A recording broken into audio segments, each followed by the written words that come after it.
And a good Friday evening to you all. Hope you've been having a pleasant week. Sorry as I slide my chair a little closer to the table so I can actually be comfortable. We are back. It is the Friday episode of BS and a Beer. We're at episode 30-something, I think. I cannot believe I've been doing it this long and nobody has come to stop me. Well, we are sliding into view. We have a beer, and this one I just bought probably about a month ago, so this is perfectly fine. This is Carnegie Porter from Carlsberg. I think it's pronounced Sverige in Solna, Sweden. It is a 5.5% Baltic style porter. Oh wait, here we go. Carlsberg Sverige. Göteborg. Well, that's actually, I think that might be maybe where they relocated to, but they used to be, the brewery itself is in Solna. It might be contracted out. But we have a beer that I don't have to worry about. So we're just going to open it, we're going to pour it, then we're going to flip, and we're going to talk another of the conferences. I think we're almost done with the Division 1, the Division 1A FCS college rivalry games with trophies. So we will pour, we will smell just because. Oh, that smells nice. So stay tuned. We're going to flip, and we're going to talk some little bit more football. Hello. We're back, and actually I did some rearranging behind the camera and got some of the stacks of cards out of there. Now everything is actually in a pretty good spot that I can sort of see everything. So we have got our Carnegie Porter.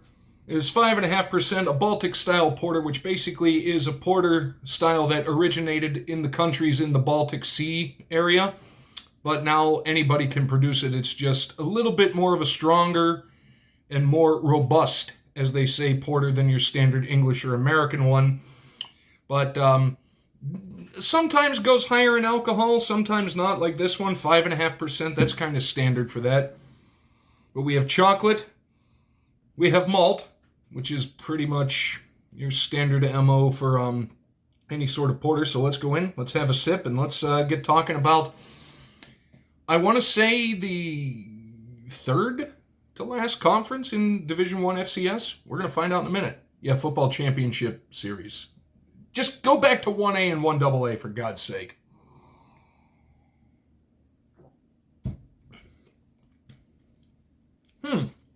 Weirdly, not as robust as I thought it would be. It's actually kind of watery. Not a lot of flavor. A little bit of roast at the end, but kind of want a little bit more punch, but at least I don't have to worry about the age, because like I said, I bought this not that long ago, so winning there.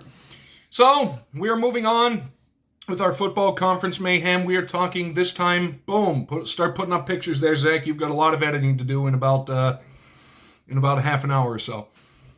This is the Mountain West Conference. We have 12 schools. However, as you can see there, 5 of them will be leaving to boost the Pac-12, which is now the Pac-2, back up to the Pac-11, which it will be next year. So those ones that are leaving are Boise State, Fresno State, Colorado State, San Diego State, and Utah State. A lot of the states are leaving. I think the only one that's staying is there was one other state that's actually staying, and I cannot recall. Oh, San Jose State. They will be staying in the Mountain West for the time being. Who knows what's going to happen?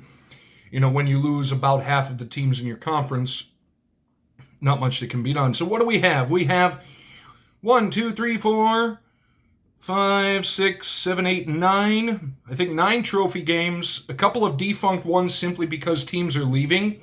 And we already have covered 3 of them. The ones we covered were Colorado State versus Colorado in the Big 12 for the Centennial Cup.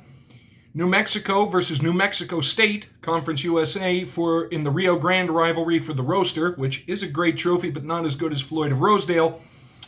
And Utah State versus BYU in the Big 12 for the old wagon wheel. Granted, that one's up there as well, but still, Pig wins. So I guess let's just get right into it and start talking. The first one we've got Air Force versus Colorado State for the Ram Falcon Trophy. I mean, one, it's very obvious, the Colorado State Rams, the Air Force Academy Falcons.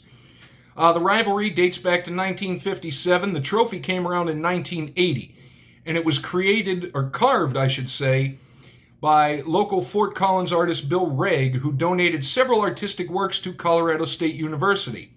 Now, the reason it came around in 1980 is quite simple. That is when the Air Force joined what was then known as the WAC, the Western Athletic Conference, where Colorado State is, and they followed them over to the Mountain West. But right now, the last time it was played, last year, 2024, Colorado State won. They currently have the Ram Falcon Trophy. The game will be played next week, November the 28th, for the final time, I believe, because Colorado State is leaving after this season for the Pac-12. So the future could happen occasionally, but right now they don't have anything on the docket. And Air Force currently has the series lead with a 39-22-1 record. We're starting off sad, and it's unfortunate. Colorado State bumping over to the Pac-12, Air Force staying right in the Mountain West, so who knows if the Ram Falcon Trophy will come back. Next, though, it's a non-conference one, so this one will be back at some point. This is Air Force versus Hawaii, and weirdly, Hawaii is in a lot of these. And this is for the Cooter Trophy. The rivalry dates back to 1966, and the trophy is named after General Lawrence S. Cooter, K-U-T-E-R, I'm not sure if it's Cooter or Cuter, who was appointed the first head of the Pacific Air Forces Command, which is located at Hickman Air Force Base in Honolulu back in 1957. Haven't played too much. They did play it earlier this year. Hawaii won, so Hawaii has the trophy. But Air Force has the lead in the series, granted the short series, with a 14-9-1 record. And it will be played again, but they're not 100% sure when. We've done 2. What did it say? 2, 4, 6, 7 more. And that's set. So we're going to take us a little drink first. Maybe as it warms up a little more, chocolate flavor will come out, but no, still about the same. Just kind of that bitter, slightly watery, and weirdly almost medicinal flavor. You guys know exactly the flavor I'm talking about. Unlike with old gum, you guys know exactly what I'm talking about. So now we move on. We have Boise State versus Fresno State. This time it is for the milk can. Love it, and there's actually a story that works with it. The rivalry dates back to the first meeting in 1977. The trophy came around in 2005. However, it was not ready for the 2005 season, so the first time it was awarded was the following year, 2006. Now, the idea for the trophy as the prize came for the newly arranged interstate rivalry, and it was hatched by 2 separate dairy groups in the respective cities that decided to get involved with the local football programs. It's California number 1 down in Fresno, and Idaho number 4. And Boise State obviously is in Boise, Idaho. And those are 2 of the nation's leading dairy producers. So they got together, made a milk can trophy, and awarded it for the winner of basically, it's almost essentially the Milk Bowl all of a sudden. Let's see, it was played already this year. Fresno State won it, Bulldogs won it. However, Boise State has the series lead, 17-10. Now, this will be played again next year because both of these teams are moving to the Pac-12. So the milk can will continue, but it will be a Pac-12 trophy rivalry game. This one, actually no, this one is coming back, this next one. This is Fresno State and San Jose State. Very close by, geographic battle. And this is the battle for the Valley. Now, what valley are we talking about? Well, we're going to get to both of them in a minute. So this really is battle for the Valleys. And the Valley Trophy, the rivalry goes back to 1921. The trophy came around in 2013. Now, Fresno, is in the agricultural San Joaquin Valley. And San Jose State is located in the Santa Clara Valley. For those of you who don't know what the Santa Clara Valley is, essentially that is Silicon Valley. So both within established notable valleys, so they decided to make the Valley Trophy. It's kind of a nice looking trophy, I do have to admit. Currently, no, not yet currently, Zach. Next week, November the 29th, the Battle for the Valley will be played again. Fresno State currently has the trophy and the series lead with a 45-39-3 record. Now, Fresno State is leaving at the end of this year for the Pac-12. However, they have agreed that this game will continue to be played at some point as a non-conference game. So the Valley Trophy will remain despite Fresno State jumping over to the Pac-12. And to me, that's a good thing. Let's keep them there. Even though some of these trophies are relatively new, the fact is they're piggybacking off of very old rivalries. Like, yes, this trophy is only 12 years old. However, this rivalry is over 100. There's a lot of history, and especially in the area, geographically, a ton of history. Definitely has to stay, in my opinion. Now, speaking of Fresno State, and I mentioned Hawaii earlier, this is Fresno State versus Hawaii. This is a weird one. This one is for the Golden Screwdriver. The rivalry goes back to 1938. The trophy didn't come around until 2016. A couple different urban legends about the Golden Screwdriver, where it came from and what it is. Essentially, the most notable and most accepted, pretty much for truth, is there was, on the October 25th, 2002 game, it was Hawaii versus Fresno State, somebody in the crowd threw a screwdriver at Hawaii's then head coach, June Jones. He claimed that it came from the Fresno State supporters. However, an independent investigation later essentially proved that no fan in the stands, no security guard in the stands saw anything coming from the Fresno State supporters. So essentially somebody in the Hawaiian crowd, threw one at their own head coach. And this, weirdly, is Hawaii's oldest rivalry game with anybody else. Thinking about it, I don't think there's a Hawaii State or anything like that. I think there's just the University of Hawaii. But this game has been played already. Fresno State won the Golden Screwdriver. They have the lead in the series, 31-25-1. It will be played again at some point. Beer time! And I love the bar mug. I actually swiped this from a bar.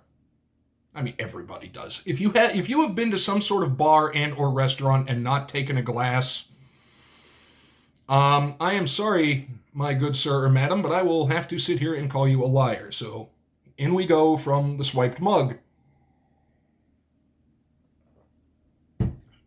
And especially these days, a lot of places factor in the cost of the stolen glasses into their prices.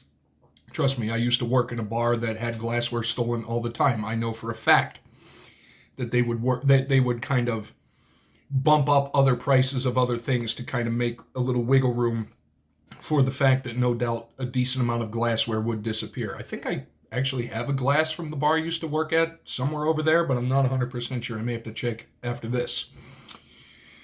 Well, we're about halfway through. And now the weird trophies continue. This is Fresno State and San Diego State. Again, geographically, not that far apart from each other. I have been learning California geography lately, and I was shocked to see how close things were to each other that I just didn't know. Like how close Beverly Hills and like Burbank and Anaheim and things like that were to each other. I thought they were much further away, but they are driving, but, that's Southern California, Los Angeles County more specifically. This is Fresno State, San Diego State for the old oil can. The rivalry goes back to 1923. The trophy came about in 2011. It is a 1930s oil can that came from Fresno that was found during the construction of one of the buildings at San Diego State. And at this time, it came from a time when, the Aztec fans, San Diego State Aztecs and the Fresno State Bulldogs, they would travel to football games between the two schools via the old twisting, as they put it, precipitous grapevine section of Highway 99 over Tejon Pass. And what cars in those days would do is they would fill up various oil cans with fuel and water just in case something happened, and we're talking the 1930s and 1940s, something would happen on a very treacherous road, through the mountains. It has been played this year already. San Diego State has claimed the old oil can. San Diego State also has the lead in the series, a slim lead, 32-27-4 record, and it will be played again next year because both of these teams will be in the Pac-12. So the old oil can, God, that is just so difficult to say, especially repeatedly. The old oil can will return next year. This one I like. This one I really like. This is Colorado State and Wyoming. Very close by, even though it's in different states. And this is the border war. If you saw on the map, you will see exactly what I'm talking about. There are a couple different border wars, but this one is for that. This is the battle for the Golden Boot. Golden Boot, kids. Come on. The first time it was played was Thanksgiving Day in the year 1899, so a very, very old rivalry. The trophy itself came about 1968. Keep in mind that year and what I'm about to say. So the boot was actually a combat-worn boot in the Vietnam War by Captain Dan J. Romero, who was the Army ROTC instructor at Colorado State between 1967 and 1969. So that is actually one of Captain Romero's bronzed combat boots. Here's the cool part that I like. The trophy, at the game, when the trophy is there, it is guarded by an ROTC division from the school who currently has it during the game before it changes hands or doesn't change hands. I kind of like that. I dig that fact that the ROTC, and if anybody doesn't know, ROTC is the Reserve Officer Training Corps. It's, the college-age kids who do that and then go to do a stint in the military. And because they do that, oftentimes they get put into, officer training school. So it has been played already this year. Wyoming, the Cowboys, currently have the Golden Boot. Colorado State has a slim lead in the series, 60-52-5. And it will be played again next year, September the 5th, 2026, because, knock on wood, both teams will be moving to the Pac-12 at the end of the year. We're at about 18 minutes, and we've already done 7 of 9. NCAA. Well, what do they care? 1, they care not much about my opinion, and 2, care even less about the fact that this is happening because there is no money in trophies in their eye. And that's just very unfortunately sad. So now we take a sip and we go to the state of Nevada. This is University of Nevada at Reno against UNLV, the University of Nevada in Las Vegas. Fun bonus fact, the only college baseball game I have ever been to in my life was when my dad and my grandfather and myself were in Las Vegas years ago. And it was $2 Tuesday at the Rebels game. It was $2 tickets, $2 hot dogs, $2 beers. So my dad, my grandfather, and myself went, and we sat there and we watched UNLV play against Grand Canyon, another one of the Mountain West teams who unfortunately is not involved in any football rivalries, let alone trophy games. They don't really have any. Actually, I'm wondering if I can't remember if they have a football team. But a couple years later, actually, former Pirate Jack Wilson, who is the father of Jacob Wilson, was the coach there, but it was before that. I did not get to see him. Anyway, I digress. This is the battle for Nevada as basically the only 2 big schools, public schools in Nevada. And it is for the Fremont Cannon. Yep. The artillery is back, kids. Here's the story. The cannon itself, the cannon that you see the picture of. It was built in 1970 and is a replica of a 19th century howitzer that accompanied American explorer John C. Fremont. I believe he is also the one, the namesake of Fremont Street in Las Vegas. On an expedition to the American West in Nevada in the mid-19th century. The original cannon had been abandoned basically because of heavy snow and was essentially left there, and it was in the Sierra Nevada mountains in the year 1843. Originally, in 1970, the cannon was fired following a touchdown by whatever team currently had possession of the cannon. However, the cannon has been inoperable since 1999, so it is purely for show, and whoever has it, they will paint the cannon carriage the color of their school, blue for Nevada and red for UNLV. And as such, it is the heaviest because it is a pretty much scale 1-for-1 replica of a 19th century howitzer, which are heavy. It is the heaviest and most expensive trophy in all of college football. The game will be played next week, November the 29th. Nevada currently has the series lead, 29-21. However, UNLV currently has the cannon, and neither of those teams are leaving, so that game will be back at some point next year. It's a cannon. A full size, not the Purdue cannon, the little tabletop one that fires. This is a full-sized, essentially the same guns that they used in, the Civil War, not long after they originally abandoned this one in 1843. Come on! And on top of that, you think about that, up until 1999, so 1998, how loud would that have been?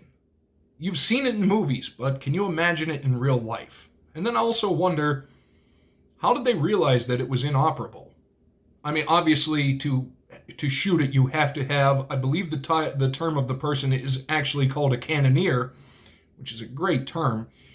So probably they noticed something like, look, you can use it as a display piece, as a trophy, but when you get to some stuff like that, if you fire it, there's probably a very good chance that that gun would explode, and that is just disaster for everybody in the surrounding vicinity. And now, unfortunately, the final one, and we go back to Hawaii. This is San Jose State versus Hawaii in the Dick Tomey Legacy game, and it is played for the Dick Tomey Legacy Trophy. The rivalry between San Jose State and Hawaii goes back to 1936. The trophy itself is very new, came around in 2019, and that was because in 2019 it was the same year of the death of the namesake Dick Tomey, who was a former head coach for both San Jose State and Hawaii. And because of that, they played it a lot. Not every year, but I think it was like every other year San Jose State and Hawaii would play. They renamed it the Dick Tomey Legacy Game because of his impact on both programs. And as such, you hate to see it go. Luckily, this one is not. San Jose State currently has the trophy. They won it a couple weeks ago, and has a very slim 24-22-1 record in the series. It will be back at some point next year. So they're continuing the tradition, and especially when it's named after somebody that had a massive impact on two different schools, I think that's incredibly important. That's it. And when I started this and I started looking at some of these conferences, like, oh my God, there's so many schools. And it's like, wow, there's a lot of rivalry games, but not many with trophies. And that's a shame. And then ultimately, I just had to report to you that two of these trophies will most likely not be played for ever again because the conference is getting broken up at the end of this year, or the end of this academic year. So for the 2026-27 season, which will be, starting next August. Although, and here we go, we have two defunct ones. We have San Jose State versus Pacific. And this one was for the Victory Bell. Unfortunately, it went defunct in 1995 because that is the same year that Pacific folded its football program. It has not brought it back, and from what I see, absolutely no intention of the Pacific Tigers returning as a football program in the future. And the other one, unfortunately, went defunct because of the move. This is Utah State versus Wyoming, and this one is sad. Because look at that picture. That is for Bridger's rifle. A replica of a flintlock rifle.